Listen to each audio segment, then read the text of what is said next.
자, 오늘 3단계 문제풀이. 자, 1회. 시간이 또 없으니까 얼른 봅시다. 자, 1번 문제부터 진행을 하죠. 자, 먼저 보기에서 설명한 의문현상과 관계가 있는 질문이 아닌 것. 근데 지금 우리가 이 문제반을 시작하면서 지금 이 교재는 미리 만들어서 그렇고요. 이제 여러분들이 지금 보면은 지난주 토요일에도 시험을 하나 쳤죠. 그래서 지금 기출문제가 벌써 3개가 올해 법원직 문제가 있고 경찰직 그리고 서울시 7급 9급 4개죠. 여기서 먼저 서울시 문제는 꼭 풀어보셔야 돼요. 서울시 문제는 꼭 풀어보시고 그리고 경찰직 문제까지는 한번 공통과목은 풀어보시는 게 좋겠습니다. 이제 법원직은 우리 시험하고 경향이 많이 다르기 때문에 그건 선생님이 좀 선별해서 알려주겠지만 일단 나머지 문제들은 공통과목은 미리미리 문제들 다 공개돼 있고 또 선생님 카페에 가도 자료를 올려놨으니까 꼭 공통과목은 풀어보고 그러면서 지금 이 문제집만 하지 말고 기출 문제들 이 지금까지 쌓여 있는 것들 특히 올해 치른 시험은 한 문제라도 그죠? 새로운 유형을 미리 봐둔다는 얘기는 우리가 시험에서 굉장히 유리하게 작용을 하기 때문에 의외로 10명 있으면요 그거 꼼꼼히 살펴보는 사람 몇 명 안 돼요. 그러니까 우리가 그 몇 명 안 되는 데 속해서 합격할 수 있도록 하기 바랍니다. 그죠? 자, 1번 문제 봐요. 보기에서 설명한 의문현상과 관계가 있는 질문이 아닌 것 됐습니다. 자, 결국 여기서 말하는 의문현상과 관계가 없는 걸 찾으라는 얘기인데 지금 동화현상을 설명했잖아요. 그래서 거기에는 비음화, 유음화, 국외음화 등이 있다는 얘기를 했어요. 1번, 집안일 했을 때에는 뭐가 일어났어? 첨가. 그래서 니은 첨가가 일어났으므로 이 동화와 같은 교체하고는 관계가 없지. 정답 몇 번? 1번. 2번, 붙이다 뭐가 일어났어요? 국외음화. 국외음화는 디귿, 티읕이 이모음 앞에서 국외음, 지읒, 치읓으로 바뀌는 걸 말합니다. 다음 3번, 권력 뭐가 일어났어? 유음화.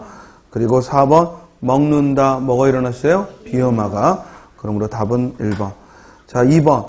표준어가 아닌 것이라고 했는데 지금 이 문제에서는 거의 새로 추가된 단어들을 중심으로 문제를 만들어 봤고요. 1번. 간지럽히다, 간질이다.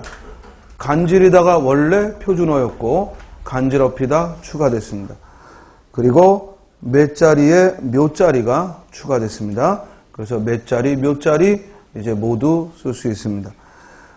토담이라는 한자어도 즉 원래 토담이라는 한자어지만 흑담 우리 고유어를 써서 흑담 역시 추가돼서 둘 다 복수 표준어. 허접 쓰레기고 허접 쓰레기가 추가됐죠? 허접 쓰레기고 본래의 표준어는 뭐야? 허섭 쓰레기고 그리고 맨날이 추가됐죠? 원래는 만날인데 맨날 추가돼서 역시 복수 표준어. 또한 세간이라는 말에 세간살이가 추가돼서 모두 복수 표준어입니다. 복사뼈에 복숭아뼈가 추가됐고요. 그리고 쌉싸래하다, 쌉싸름하다. 쌉싸래하다에 쌉싸름하다가 추가됐고 문제는 남우세스럽다가 모음이 틀렸지.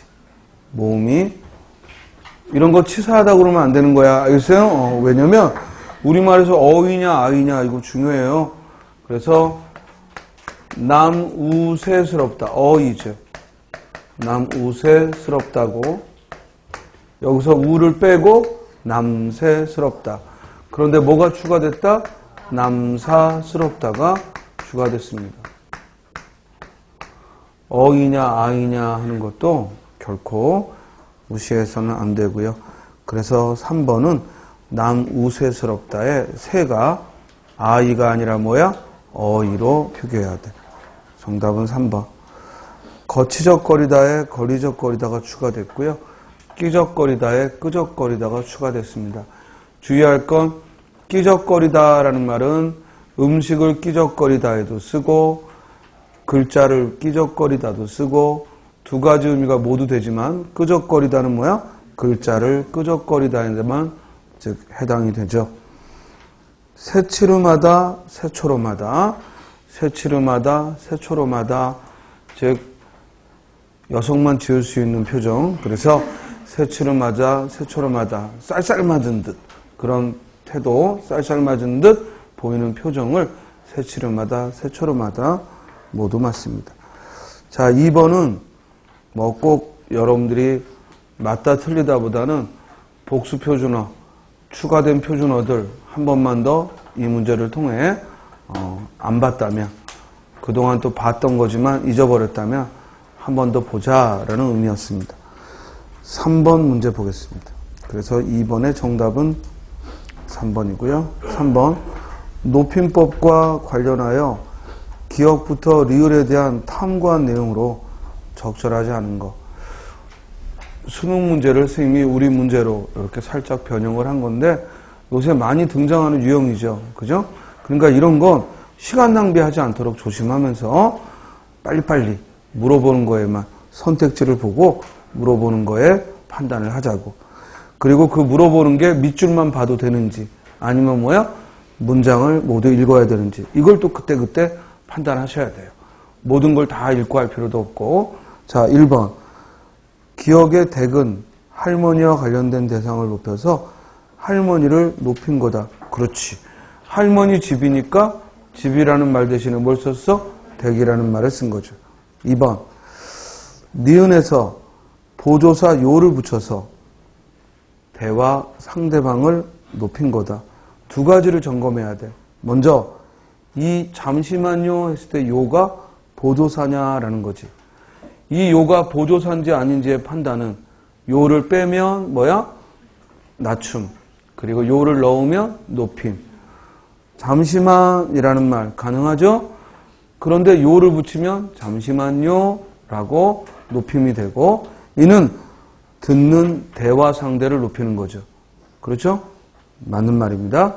그래서 이 요는 상대 높임의 비격식체, 상대 높임의 비격식체의 해요체를 만드는 표현이죠.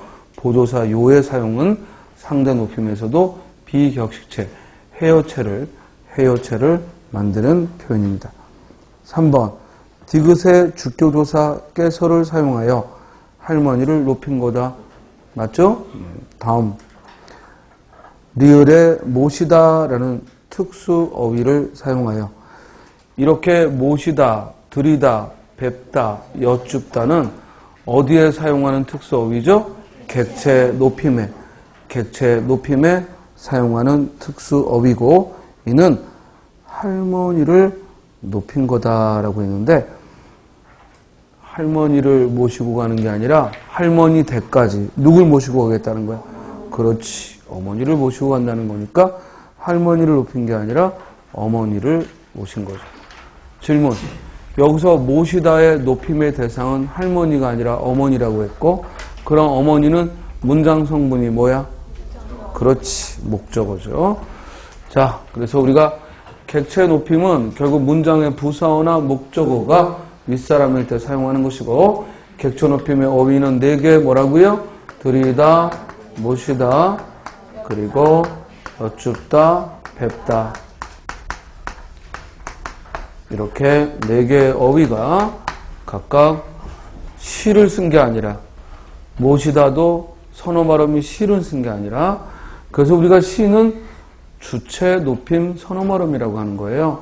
그러니까 객체 높임에 시가 사용된 게 아니고, 어휘가 주다라는 말 대신에 들이다를, 데리고 가다라는 말 대신에 모시고 가다를, 묻다라는 말 대신에 여쭙다를, 그리고 만나다라는 말 대신에 뵙다라는 말을 씁니다.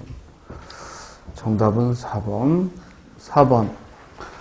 염상섭의 태평천하의 일부입니다.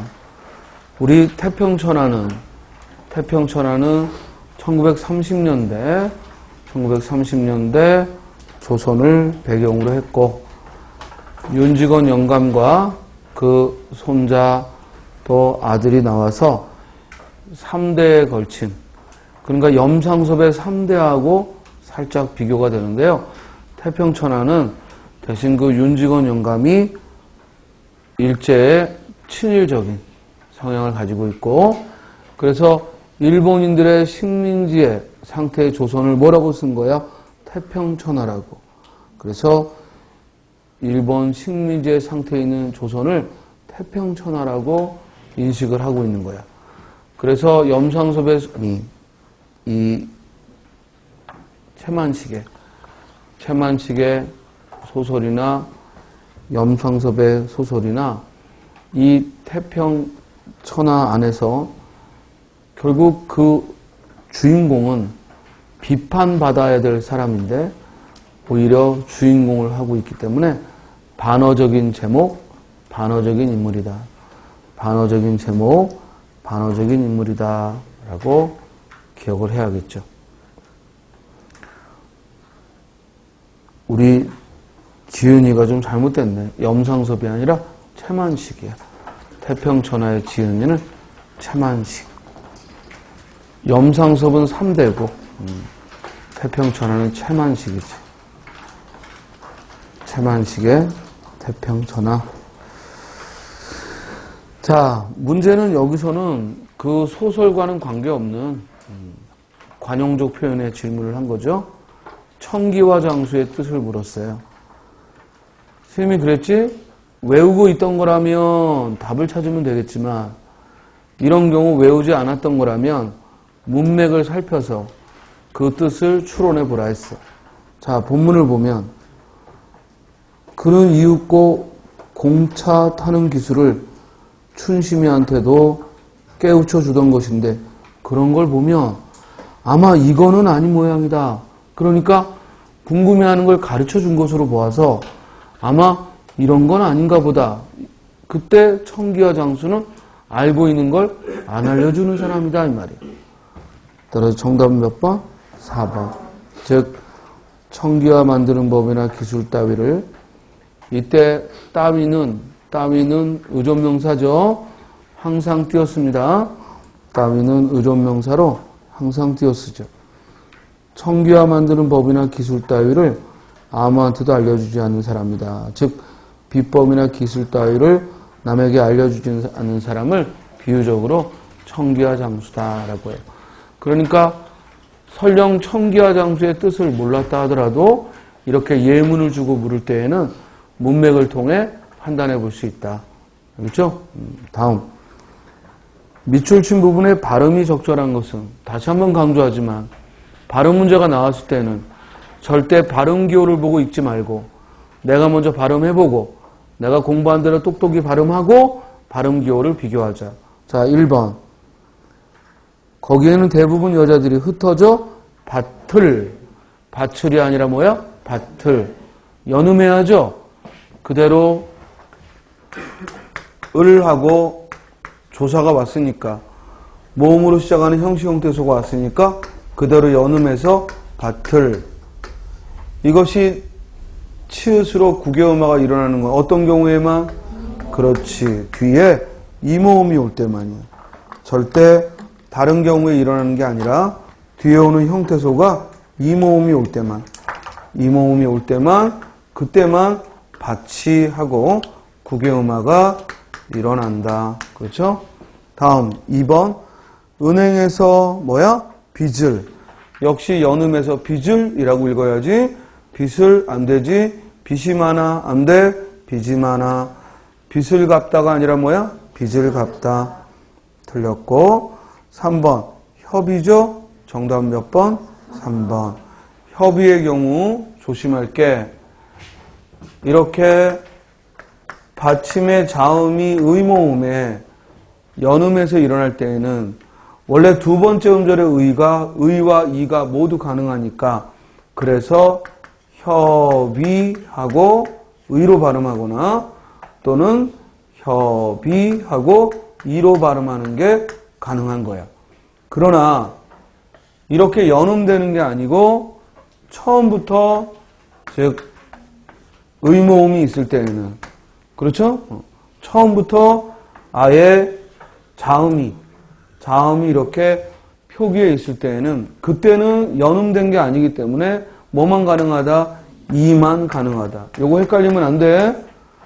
그냥 결과만 보면 자음이니까 이로 소리 나야지 이렇게 생각하기 쉬운데 이렇게 연음이 돼서 앞에 있는 받침이 연음이 될 때에는 의와 이가 모두 발음이 되고 그러나 표기에 아예 의가 있을 때에는 즉 자음이 있을 때에는 이로만 소리 난다. 예를 들어 이렇게 두 번째 음절에 문이 이럴 때에도 발음이 뭐만 가능한 거야? 이만 가능한 거예요. 알겠죠? 자음이 표기에 있을 때에는 의모음은 이로만 소리 난다. 그러나 연음이 될 때에는 두 가지 발음이 모두 가능하다. 따라서 3번 맞죠? 4번은 무릎에가 아니라 뭐라고 읽어야 돼? 무릎에. 피읍 받침이니까 무릎에. 부엌을이 아니라 뭐라고 읽어야 돼? 부엌을 하고 연음을 해서 정확히 발음해야죠. 자, 6번 문제는요. 뭘 물어보는 거예요? 어휘력. 즉 보다라는 말의 쓰임에 대한 설명이야. 이 보다는 눈으로 본다라는 중심 의미 말고도 이것이 보조용언으로도 쓰이고 또한 판단하다, 예측하다 이런 다양한 의미를 갖기 때문에 이런 단어를 우리가 뭐라고 그래? 다이어다라고 하는 거예요. 다이어. 그래서 이런 다이어의 경우에는 문맥에 따라서 여러 의미로 사용이 되니까 어떤 의미로 쓰였느냐 이걸 질문하는 거죠.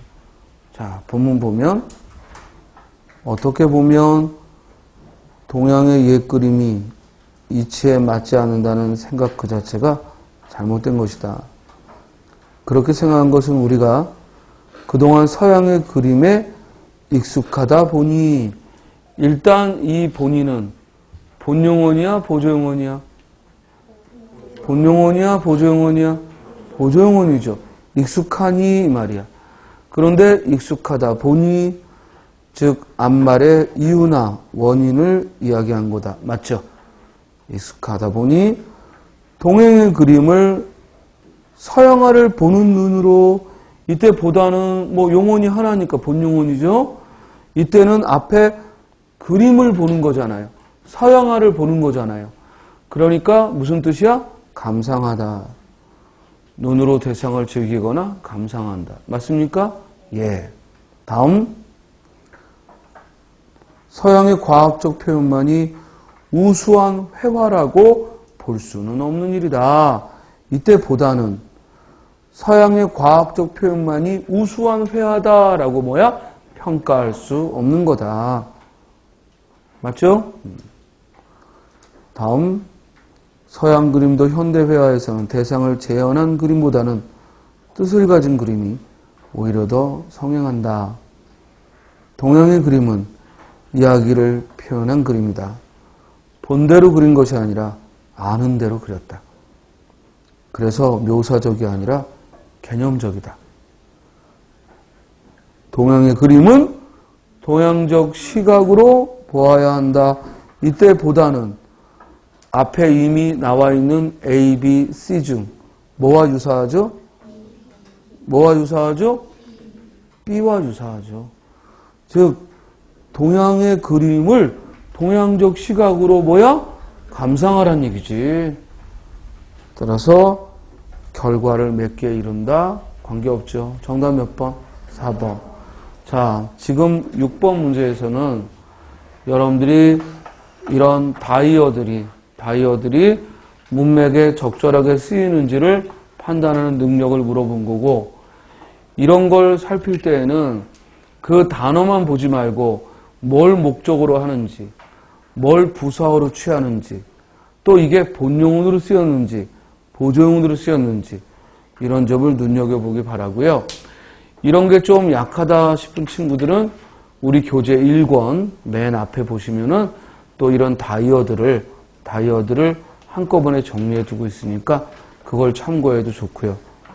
알겠어요?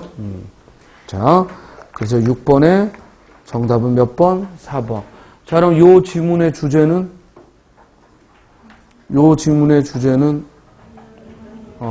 동양의 그림은 동양적 시각으로 보자라는 얘기입니다. 그렇죠? 다음 페이지. 이제 7번에 보시면요. 가로 안에 들어갈 한자 성어를 물었는데 먼저 선택지 1번에 청출어람 무슨 뜻? 제자가 스승보다 낫다. 2번 부화 뇌동 무슨 뜻? 줏대 없는 행동 부화 뇌동. 3번 금묵자흑 무슨 뜻? 환경의 중요성. 검은 걸 가까이 하면 검어진다. 그 다음 4번 동병상련 무슨 뜻? 공감이지 공감.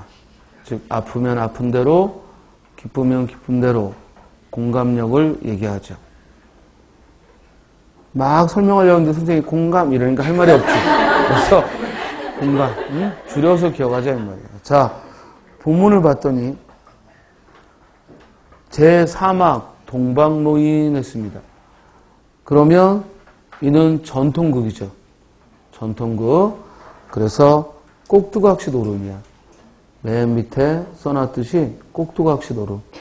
꼭두각시 노름은 전통극 중에서도 인형극에 속하죠.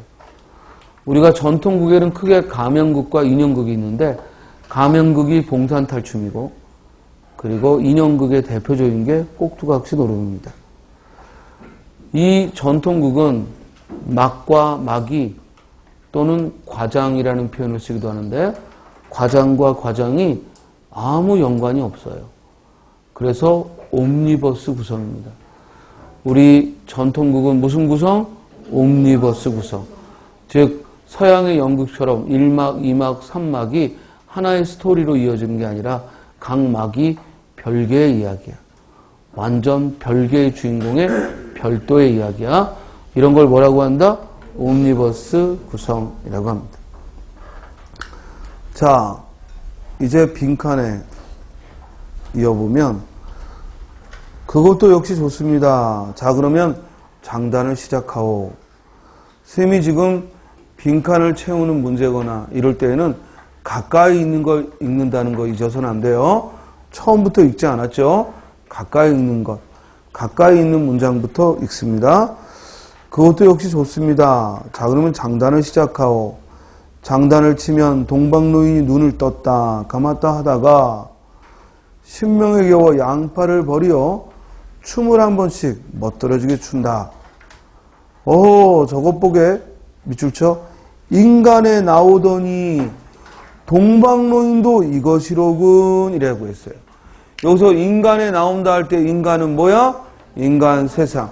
인간 세상에 나오니까 그 신선이라는 동방노인도 결국엔 인간처럼 행동을 하더라 이 말이야.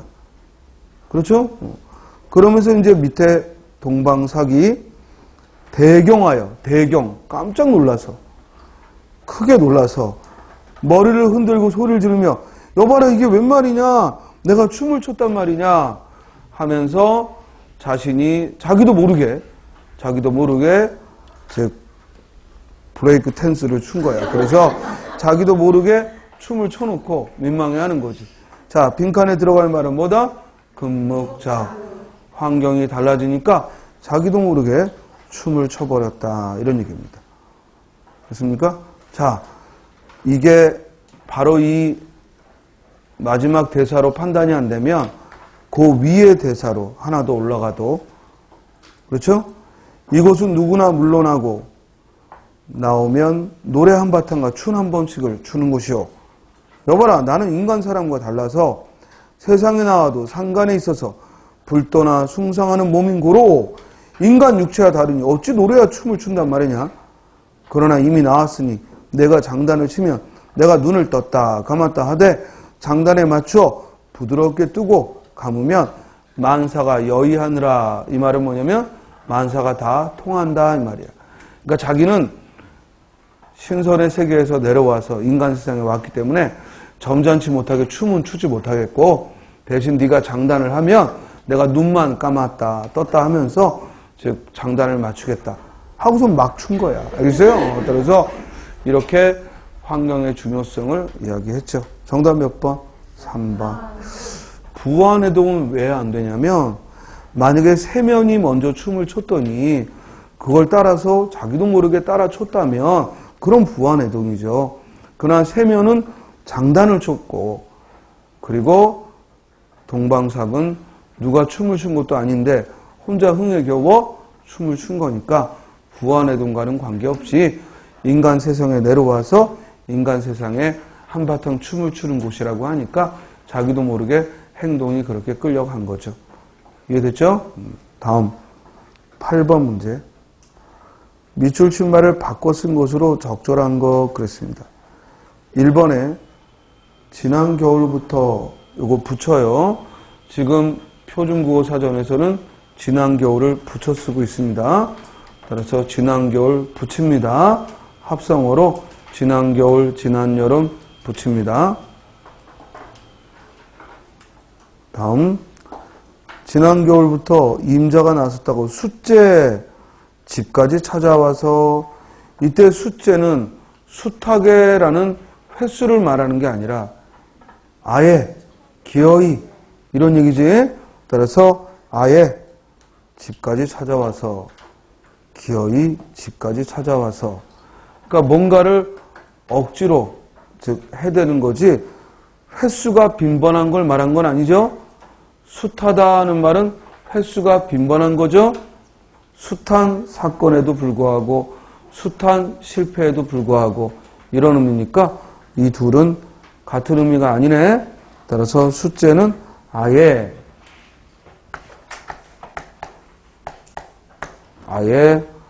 집까지 찾아와.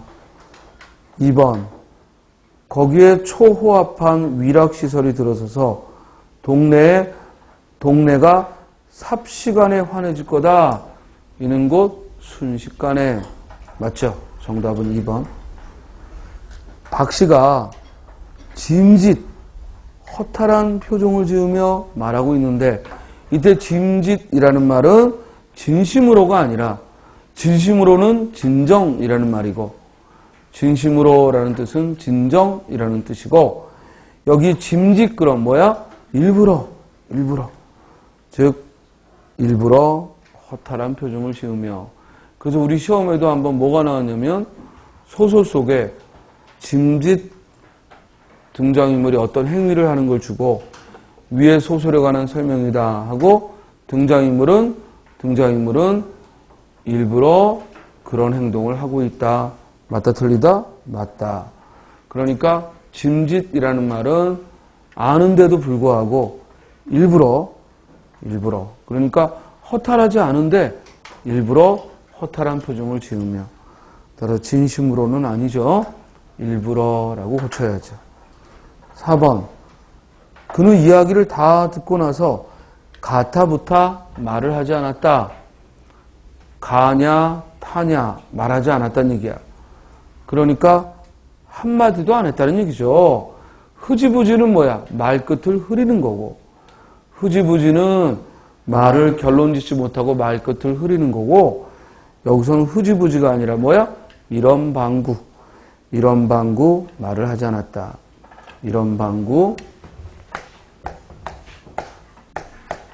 반구다 방구가 아니고 그래서 이런 방구도 말하지 않았다. 이런 방구 말하지 않았다. 또는 일체 즉 1절이죠. 1절 말하지 않았다. 1절 말하지 않았다. 따라서 8번의 정답은 몇 번? 2번. 다음 9번 문제로 갑니다. 접속어를 물었습니다. 먼저 그러나는 언제 한다고요? 역적. 그리고 언제 쓴다고요? 순적. 나열할 때 그리고.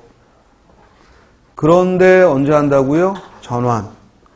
그런데는 화제가 전환될 때. 자, 먼저 첫 번째 유학의 기본은 예라고 흔히 이른다. 여기까지. 주어는 유학의 기본이고 서술어가 예야. 이해됐어요? 근데 뒤에서 주어가 뭐야? 예야. 앞에서 서술부에 왔던 예가 이번엔 주어부로 왔어. 그러면서 예는 자칫 엄격하고 형식적인 절차라는 뜻으로 받아들이기 쉽다. 조금 전까지 유학의 기본이 예라는 걸 말하다가 이제 예라는 것이 화제가 됐어요. 화제가 달라졌네. 뭐예요? 그런데 하고 화제가 달라진다는 얘기는 앞뒤의 문장에 주어가 바뀌는 거야. 이해했어요? 유학의 기본은 예라고 흔히 이른다. 그런데 예는 자칫 엄격하고 형식적인 절차라는 뜻으로 받아들이기 쉽다. 뒤에 봤더니 공자의 진정한 뜻은 거기에 있지 않았다라고 예에 있지 않음을, 즉 형식적인 절차에 있지 않음을 지적했으므로 앞에서는 받아들이기 쉽다라고 했는데 뒤에는 그렇지 않다고 했으니까 그러나 하지만 모두 가능하죠. 이해됐어요? 그러면 이제 디귿에서 판단이 되겠네. 어느 날 섭공이라는 지방관이 자기 고장에 매우 정직한 이가 있어서 아버지가 남의 양을 훔친 것을 아들이 증언했다는 이야기를 공자에게 전했다. 그렇지만 공자는 정색을 하며 아니죠? 그 말을 듣자마자 그러자 공자는 정색을 하며 정답 몇 번? 4번. 우리 고장에 정직한 이는 이와 달라 아비의 잘못을 자식이 감싸고 자식의 허물을 아비가 덮어줍니다. 그럼에도 정직함이 그 가운데 있어이다. 가장 자연스러운 혈연관계에다 기본을 둔 사회질서, 이것을 예라고 보면 옳을 것이다. 그러니까 오히려 공자의 기본 정신은 절대로 고지식함이 아니고 상황에 따라 얼마든지 상황에 따라 적절하게 반응하는 것이 예라는 거야.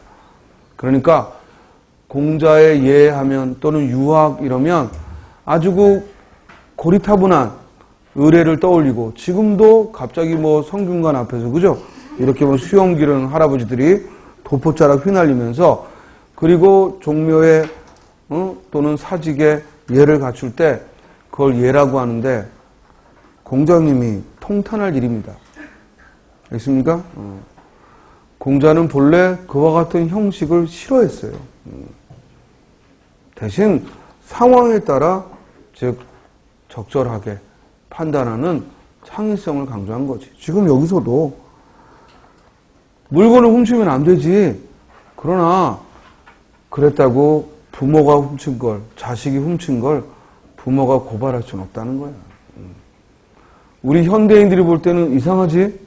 오히려 부모 자식 간에도 법은 위에 있다고 보기 쉬운데 공자는 그게 아닙니다.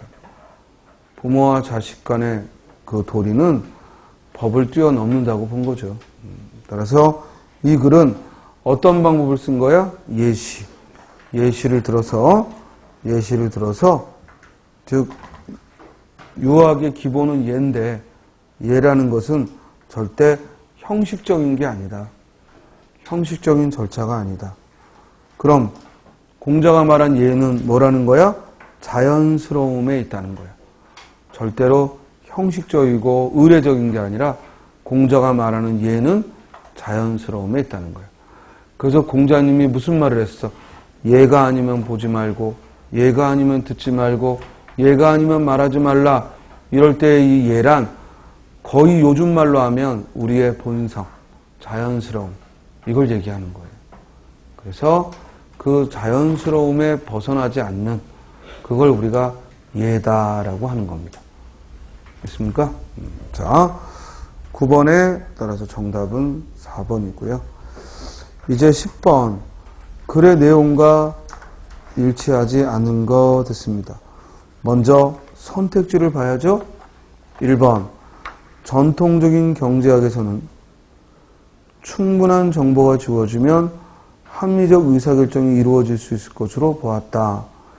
지금 이 글은 경제학에 관한 얘기다 하는 걸 짐작할 수 있고 첫 단락을 보죠. 첫 단락에 관심의 경제학은 자, 이 글은 따라서 경제학 중에서도 뭐에 대해 다루겠다는 거야? 관심의 경제학. 그래서 관심의 경제학, 밑줄을 치든 네모를 치든 일단 눈에 띄게 하고, 관심의 경제학은 우리가 보편적으로 말하는 경제학 안에서도 하위 요소가 되겠죠. 관심의 경제학을 말하고 있다. 인간의 관심 그 자체가 경제적 가치를 가지고 있다는 인식에서 출발한다. 그러므로 현대사회에서는 인터넷이 기업을 알릴 수 있는 중요한 수단으로 자리 잡아 많은 기업이 홈페이지를 보유하고 있다. 그런데 홈페이지는 실린 정보는 개인이 인터넷에 접속하여 적극적으로 탐색함으로써 노출된다. 따라서 이제는 정보를 일방적으로 밀어보내는 것이 아니라 개인의 관심을 끌어당기는 것이 중요하게 되었다. 이런 관심이 기업의 이익 창출로 이어질 수 있다고 보아 개인의 관심에 경제적 가치를 부여하게 된 것이다. 자, 첫 단락을 꼼꼼하게 읽은 이유는 이 글의 대부분의 소개가 첫 단락에 나와요. 그렇기 때문에 항상 여러분들은 글을 읽으면서 첫 단락만은 읽어서 어떤 내용을 다루는지를 알아야 돼요. 자, 그러면 지금 우리가 첫 단락을 봤더니 이 글은 경제학, 그 중에서도 관심의 경제학을 다뤘고, 그리고 기업의 관심이 이제 기업이 정보를 소비자에게 일방적으로 주는 게 아니라 소비자의 관심을 끌 수 있어야 기업의 제품들도 홍보가 가능하다는 거지. 그 다음 이제 두 번째 단락은 바로 꼼꼼히 모든 글을 읽는 게 아니라 첫 문장과 마지막만 짚어주면 돼. 그래서 나단락에 뭐가 나왔어? 개인의 관심을 끌기 위한 경쟁이 일반화되면서 소비자와 기업의 관계가 근본적으로 변화되었다라고 했어요. 그러니까 마지막 이제 뒤로 가면, 나단락 뒤로 가면, 따라서 기업은 소비자를 이해하는 방향으로 구조화되었고, 그 과정의 핵심은 소비자의 관심을 상품으로 유인하고자 한다는 것이지. 이제는 기업이 뭘 만들었느냐가 중요한 게 아니라 소비자가 무엇을 관심을 갖느냐가 중요하다라는 거지. 그 다음 다단락에서는 그러면 이런 상황에서 소비자의 관심을 유인하고 유지하기 위해 필요한 요소는 무엇일까? 그래서 또 다단락 맨 뒤에 뭐라고 나왔어? 기업과 상품에 대한 평판이나 신뢰가 의사결정에 중요한 역할을 했다는 거지. 그래서 우리가 흔히 물건을 사기 전에 그 물건에 대한 댓글들을 보면서, 즉 과연 이 제품에 대해서 소비자는 어떤 생각을, 다른 미리 써본 소비자들은 무엇을 하느냐를 관심을 갖는 거지. 다음 라단락에서는 이제 그 평판이라는 것은 개인이 선택할 수 있는 대안 중에 특정한 선택으로 관심을 집중시키는 역할을 한다. 이런 맥락에서 기업은 좋은 평판을 쌓기 위한 투자를 늘리고 있고 브랜드 파워 구축에 힘을 쏟는다라고 했습니다. 그렇죠? 자, 그럼 이제 글의 전체 내용이 머리에 잡혔을 거예요. 자, 그러면 이제 1번. 전통적인 경제학에서 정보가 주어지면 의사결정이 이루어질 수 있을 것이라고 보았다는 것은 이 글의 중심 내용은 아니야. 이 글은 기존의 경제학과는 달리 소비자들의 선택이 중요하다는 것이니까 이게 어디 써 있는지 살펴보는 건 사실 중요한 게 아니고 이건 제껴야지. 그 다음, 왜냐하면 일치하지 않는 것 이랬을 때는요, 항상 이 글의 중심 내용에 벗어나게 써 있는 게 그게 답이거든. 자, 2번으로 갔더니 현대사회에서 기업은 개인의 관심을 끌어당기는 점을 중시하고 있다. 이건 나왔죠. 이건 답이 아니고. 3번. 인터넷에서는 현실 공간과는 달리 대면하지 않은 상태에서 상거래가 이루어진다. 이건 상식적으로도 맞는 내용이지만 역시 중심 내용은 아닌 거고. 4번. 현대사회에서는 소비자에 대한 정보보다는 생산을 중심으로 한 정보, 완전히 반대되게 써놨죠. 정답 몇 번? 4번. 요거 잊지 마. 일치하지 않는 것 이렇게 물었을 때, 그죠? 그럴 때 항상 그 답은요 윗글의 중심 내용과 반대되는 걸 물어봐요. 이해돼요? 아주 지엽적이고 세부적인 걸 틀리게 쓰기보다는 그거는 이제 설명적인 글이고, 지금 이 글처럼 설명의 요소와 의견의 요소가 함께 있을 때, 즉 이제 기업이 관심을 가져야 되는 건 뭐다? 소비자들의 무엇에 관심을 갖는가? 그리고 자기 기업의 제품보다는 브랜드, 자기네들의 기업에 대한 좋은 이미지를 즉 보여주려고 한다라는 게 이 글의 중심인데, 방금 스님이 이 긴 글을 읽으면서 가장 중심에 두고 읽었던 건 첫 단락이고, 그리고 두 번째, 세 번째, 네 번째는 그 첫 단락에서 파악한 과연 관심의 경제학이란 뭔가, 이걸 중심에 두고 문단의 처음과 끝 이렇게 읽어간 거예요. 이게 시험장에서의 독해의 가장 중요한 요인입니다. 항상 무슨 글이든 첫 단락은 알 때까지 읽어줘야 돼요. 그 다음 첫 단락에서 충분히 이 글이 무엇을 다룬다는 걸 알았다면 그 다음 단락부터는 이제 그 단락이 뭘 다루고 있는가, 처음과 끝을 보면은 무엇을 이야기했는지 판단할 수가 있다. 알겠죠? 그리고 그렇게 판단할 수 있는 글들만을 만들어서 시험에 출제하는 겁니다. 그러니까 앞으로 여러분들이 이런 인터넷상의 어떤 기사를 읽을 때에도 가급적이면 기사의 제목과 첫 문단을 꼼꼼히 보면 다음에 어떤 내용일지 거의 다 짐작이 됩니다. 됐습니까? 자, 11번 봅니다. 다음 글이 들어있는 작품, 우리 앞 단계에서도 공부했었죠? 뭐예요? 상춘곡의 첫 부분입니다. 이 노래는 주제가 뭐라고요? 봄을 즐기는 노래야. 말 그대로 강호, 가도의 흐름을 보여주고 있고 봄을 즐기는 거야. 결코 임금에 대한 연군지정이나 또는 사랑하는 이에 대한 그런 연모의 마음은 없죠. 정답 몇 번? 3번. 강호가도를 표현했고 창작 당시에는 당연히 가창됐겠죠. 왜냐하면 가사문학은 음문과 산문성을 함께 가지고 있는데 이 가사문학은 사음보로 노래했습니다. 시조와 같은 사음보로 노래하되 이는 연속체로, 즉 시조처럼 초장, 중장, 종장 나누지 않고 연속체로 쓰다 보니까 산문성을 가지고 있을 뿐이지 그 운율, 가창성은 가지고 있죠. 그리고 이 노래에 대한 구체적인 즉 문항으로 4번. 이 노래는 가사문학의 효시죠. 제목이 뭐라고요? 상춘곡. 그래서 정극인의 상춘곡은 가사문학의 효시입니다.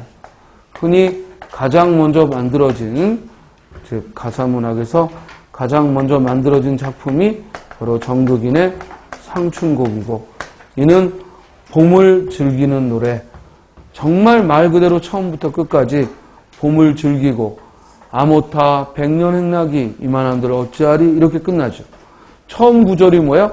홍진에 묻힌 분내 이내 생에 어떠한고 옛사람 풍류에 미찰까 만미찰까. 즉 세속을 떠나서 이렇게 자연을 즐기는 삶에 대한 자부심을 썼고, 그리고 내가 얼마나 이 봄을 즐기는지를 쭉 본문에 쓴 다음 마지막에 아모타 백년행락이 이만한들 어찌하리, 즉 사람의 한평생의 즐거움이 이만하면 어떻냐 하고 자신의 자연을 즐기며 사는 삶에 대한 자부심이 이 노래의 주제예요. 그렇죠? 절대 정철의 관동별곡처럼 자연을 노래하다가 임금을 떠올린다거나 갑자기 산봉우리를 보다가 지조 있는 선비를 떠올린다거나 이런 짓 하지 않아요. 알겠어요? 그냥 자연을 즐기는 거예요. 그리고 이제 상춘곡이 봄을 주로 노래했다면 그 후에 송순의 면왕정가, 얘도 지난 단계에서 공부했었죠. 면왕정가는 뭘 다룬다고요? 면왕정이라는 정자 주변의 풍경을 다룬 거예요. 스님이 가급적이면 착실하게 1단계, 2단계, 3단계 오는 동안 공부한 것들이 복습되는 것도 있겠지만 또한 그전 공부가 또 다음 문제에 대한 배경이 될 수 있고 그래서 반복이 돼야죠. 알겠어요? 자, 송순의 면왕정가는 면왕정 주변의 사계절을 노래한 거예요.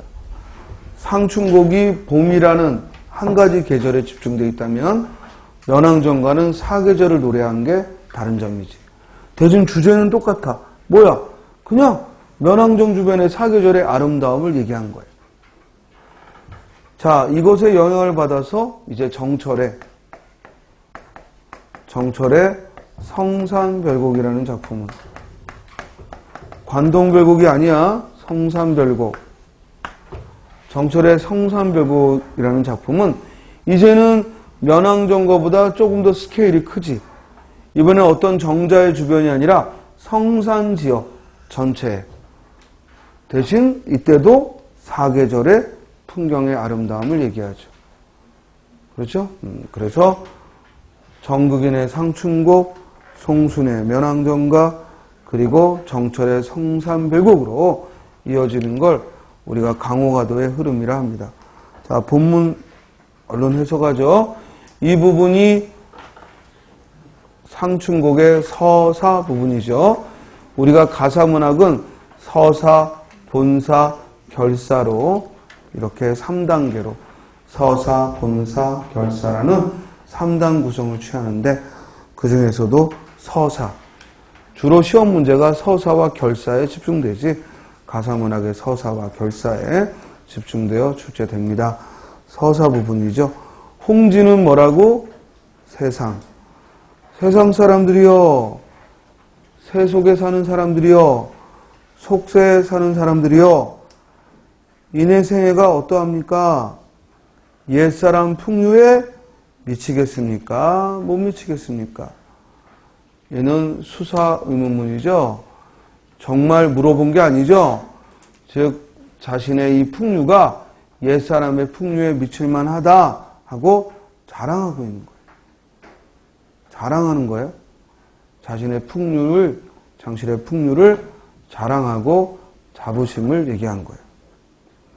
천지간의 이 세상에 남자 몸이 남자로 태어난 사람이 날만하니 하건만한 나만한 사람이 많지만 나만한 사람이 많지만 하다 그러면 뭐야? 많다. 많지만 살림에 묻혀있어. 살림 한자를 봐. 그냥 살림 바른말 보고 집안 살림이라고 생각하지 말고 살림 뭐예요? 습속이야. 자연이지 자연.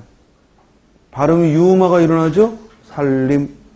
두 글자는 무조건 리을이야. 또 무섭게 산님 하고 뛰어다니지 말고 살림. 살림에 묻혀이셔. 이 말은 자연에 묻혀서 지락을 말할 건가?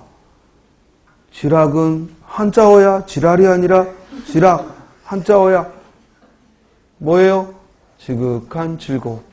자연에 묻혀 사는 그 지극한 즐거움을 말할 것과 뭐야? 모르겠는가? 지극한 즐거움을 모르겠는가? 따라서 수간모옥을 초가집을 벽계수 앞에 두고 벽계수 맑은 시냇물. 선생님 여기서 벽계수 중의법 아닙니까? 닥쳐 임마. 그거는 황진이의 노래에서고 황진이의 노래에서 청산리 벽계수야 수위감을 자랑 마라. 그때 중의법이고 여기서의 벽계수는 사람 이름이 아니지 그냥 맑은 시냇물이라는 의미일 뿐이지 중의법 없어요. 자, 맑은 시냇물을 앞에 두고 자, 앞에라고 써야 되는데 RP 뭐야? 이도저도 아니잖아. 연철한 것도 아니고 푸철한 것도 아니고 이를 우리는 뭐라고 한다고? 혼철 또는 중철, 혼합됐다 해서 혼철 또는 중복됐다 해서 중철이라고 하는데 이 혼철 표기는 이 글이 작성된 때는 성종 때 15세기지만 이게 이렇게 표기로 옮겨진 게 그 시대가 아니라는 거지. 언제라는 거야 이건? 17세기 표기로. 17세기 표기로 옮겨진 거지. 그러니까 창작 당시의 표기가 아니야.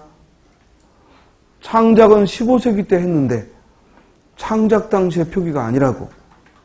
이해됩니까? 그 증거가 되고 있는 게 이 RP라는 이 혼철된 표기야. 벽계수 앞에 두고 송죽, 소나무와 대나무가 울리에, 자, 울자봐, 울자봐. 읽지도 못하겠고 쓰지도 못하겠지. 그지? 이건 뭐냐면 그만큼 숲이 꽉 차서, 그냥 나무 목자가 몇 개가 있나 몰라. 그죠? 숲이 꽉 차서 울창하다는 뜻이야. 울창하다 할 때 그 울자야. 울창하다는 게 두 번 들어갔으니까 뭐야? 매우 울창한 거지. 리는 뭐예요? 송리자야. 그러니까 소나무, 대나무가 매우 울창한 속에 말이지. 이해됐죠? 울리에라는 말은 매우 울창한 속에. 울창한 울자야. 쓰려고 엄두도 내지 말고 알려고도 하지 말고 그냥 울창하다 하고 느낌만. 알겠어요? 그 느낌만 가져와. 자, 매우 울창한 속에 풍월주의 되었구나. 우리가 기억할 한자는 이런 거야. 풍월주의. 왜? 중요합니다. 알겠어요? 간단한 게 중요합니다. 한자는. 풍월주의는 무슨 뜻? 자연을 사랑하는 자. 그래서 이 글의 핵심 뭐야? 자연을 사랑하는 자가 되었구나. 됐죠? 다음 12번. 기억리을을 고쳐 쓰라 했습니다. 고쳐 쓰기. 먼저 1번. 기억은 문장 내의 연결관계가 어색하므로 운송기능 때문에로 고치라. 그러면 때문에를 넣어서 읽어봐. 즉 바로 이 뛰어난 운송기능 때문에 지하철은 세계 대도시의 핵심 교통수단이 되었다. 맞죠? 다음. 니은은 내용의 흐름을 고려하여 운송한다는으로 고쳐라. 넣어서 읽어봐. 지하철을 타면 우리는 운송한다는 느낌이 든다. 뭔 소리야? 우리가 운송하는 게 아니라, 그죠? 그대로 두는 게 좋겠죠? 정답 몇 번? 2번. 디귿은 밤에 지나가는 기차의 불 켜진 창을 보면 기차의 낭만이 느껴진다는 글의 자연스러운 흐름을 해침으로 삭제한다. 자, 이 글의 중심 내용이 뭐야? 지하철은 대도시의 교통수단 중 가장 운송이라는 의미에서 빼어난 거다 이 말이야. 설명의 글이야, 설득의 글이야, 정서 표현의 글이야. 설명의 글이야. 근데 갑자기 거기 뭐 불 켜진 창을 보면 기차의 낭만이, 이런 애가 나중에 루저 돼요. 알겠어요? 그러니까 아니 지금 설명하는 글인데 뭘 갑자기 또 눈물을 흘리고 낭만 읽고 뛰어다니냐고. 이해돼? 이런 글은 이런 글대로 써야 되고. 글을 잘 쓴다는 건 뭐냐면 설명할 때에는 쉽고 즉 알아듣기 편한 말을 쓰고, 설득할 때에는 강하고 힘차게 설득하는 문장을 쓰고, 반면에 정서를 드러낼 때는 뭐야? 눈물 쏙 빼게 그렇게 감정적으로 쓰는 거지. 이게 섞이면 좋은 글이 아닌 거예요. 이해되세요? 자, 따라서 12번에 디귿은 통일성에 어긋나죠? 설명의 글인데 너무 지나친 정서적 표현을 보였으므로 빼야죠. 맞죠? 그 다음 4번. 리을에 이렇게는 앞뒤 문장을 자연스럽게 연결하지 못하니까 그러다 보니로 바꿔라. 넣어봐. 어쩔 수 없이 지하철을 타지만 우리 눈에 보이는 것은 앞사람의 피곤한 얼굴뿐이다. 그러다 보니 지하철 안에서는 무신경하게 신문을 들여다보거나 눈을 감고 졸면서 이 좁고 긴 지하 공간을 벗어날 시간만을 가늠하게 된다. 솔직히 앞사람이 피곤해서만이 아니라 민망했었죠. 알겠어요? 어쨌든 서로 쳐다보다가 계속 쳐다볼 때가 있어요. 그러면은 민망하잖아. 그러니까 뭐 스마트폰을 보든 신문을 보든 잠든 척 하는 거지. 꼭 뭐 사람이 피곤하게만 다니겠어. 자, 그러다 보니로 바꿨더니 자연스럽죠? 그러므로 이렇게 고쳐쓰기 문제는요, 그냥 겸손하게 고치라는 대로 고쳐. 그리고 판단하는 거지, 일부러 내가 읽으면서 고칠 걸 찾아보는 게 아니라. 알겠죠? 정답은 2번. 13번. 밑줄진 부분의 단어가 문맥에 맞지 않는 거. 몇 번? 1번이죠. 왜냐면 이름을 한문으로 어떻게 쓰니? 그지? 이름을 뭐로 못 쓴다는 거야? 한자로 못 쓰는 거지. 한문은 뭘 말하죠? 한자로 쓰여진 문장이야. 여러분들은 한문이 아니라 한자도 모르고, 물론 한문도 모르지만 한자도 모르는 거야. 알겠어요? 자, 정답은 1번. 거기 대학생조차도 할 때 조사, 조차. 보조사죠? 도도 보조사죠? 조차는 심지어 대학생까지도 라는 극한을, 즉, 이 앞에 다른 애들도 모른다는 거야. 중고등학교 애들도 모른다는 거야.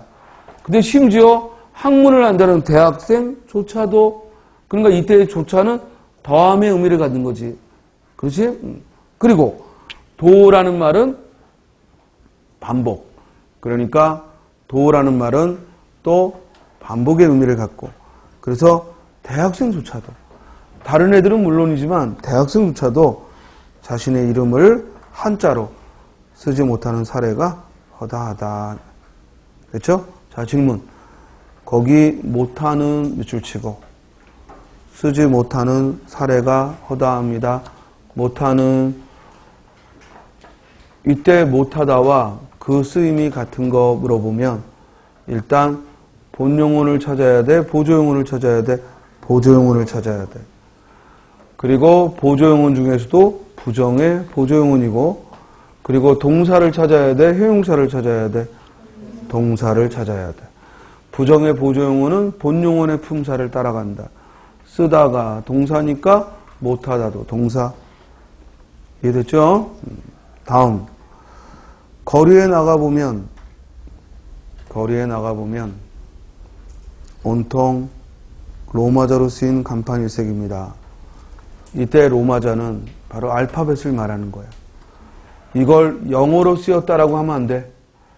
영어로 쓰였다라고 하면 안 돼. 메르콜레리 이게 영어냐? 알겠어요? 따라서 영어로 쓰였다 그러면 안 되고 로마자로 쓰였다는 얘기지. 맞죠? 자, 질문. 거기 거리에 나가보다 할 때 보다는 본용어냐 보조용어냐?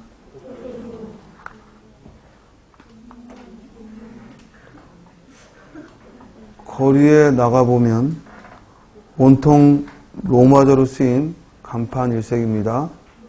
자, 이때 보면은 본용어니에요 보조용어니에요? 조금 전에는 보조용어 이러고 소리 지르다가 그 다음에는 갑자기 선생님이 반응이 없고 다시 한번 보자 그랬더니 이번엔 또 보조용언, 본용언 이러면은 어떡하지 이걸? 자, 이렇게 판단이 애매할 때는 어떻게 하라 그랬어요? 빼도 말이 되느냐. 거리에 나가면 온통 로마자로 쓰인 간판입니다. 거리에 나가 보면 온통 로마자로 쓰인 간판입니다. 같은 의미예요? 달라요?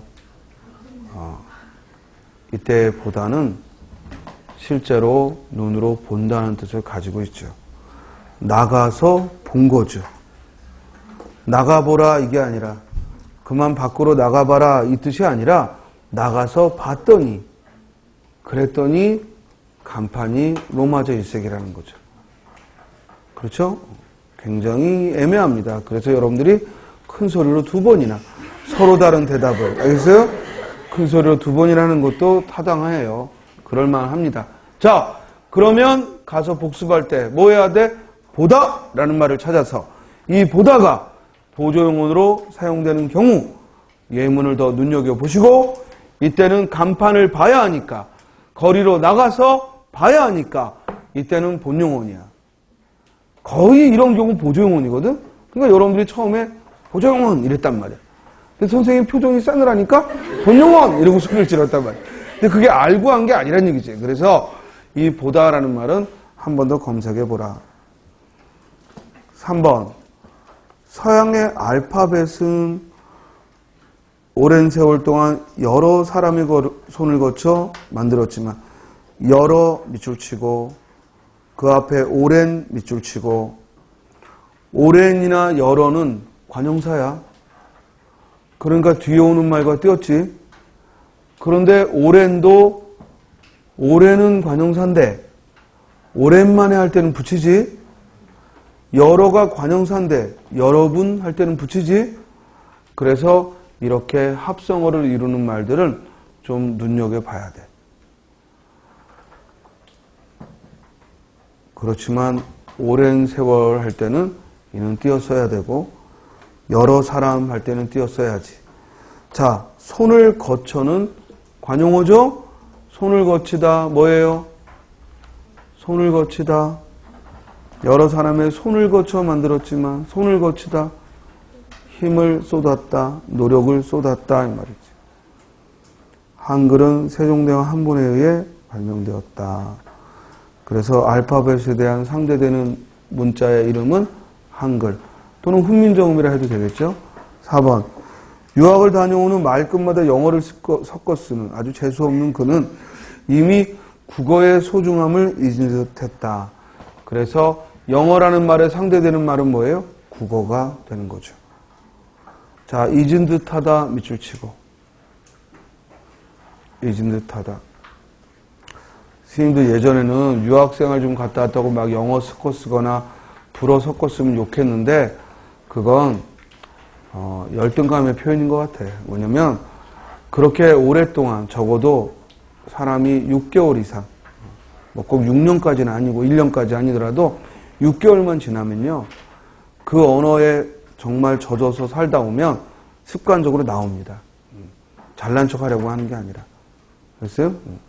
그러나 6주 갔다 온 놈 알겠어요? 또는 뭐 6시간 그죠? 경유하고 온 놈 이제 갑자기 갑자기 한국어를 잊어버렸다는 둥 이러면 그건 좀 역겨운 건데 그러나 적어도 6달 또는 1년, 2년, 3년 이렇게 있다 오면 우리 남학생들 군대 몇 개월 갔다 온 다음에도 자기도 모르게 전화통 들면은 즉 엉뚱한 말이 나오듯이 그렇게 몸에 배는 거예요. 대신 가서 생활했다면. 그죠? 자. 그러니까 그런 건 역겨워할 필요가 없겠더라고. 자, 13번의 정답 몇 번? 1번. 14번. 보기에 어느 곳에도 사용할 수 없는 단어는 그가 만든 비밀 조직이 이번에 뭐야? 비밀 조직이 드러난 거니까 뭐라고 해야 돼? 발각. 두 번째. 과학기술이 뭐 한 거야? 발달. 국회의원 선거에 대비해 감시단을 발족. 발굴은 땅에 묻혀있던 유적을 발굴하다. 이렇게 묻혀있던 걸 꺼내야 발굴이죠. 자, 잠깐 쉬었다가 이어가겠습니다.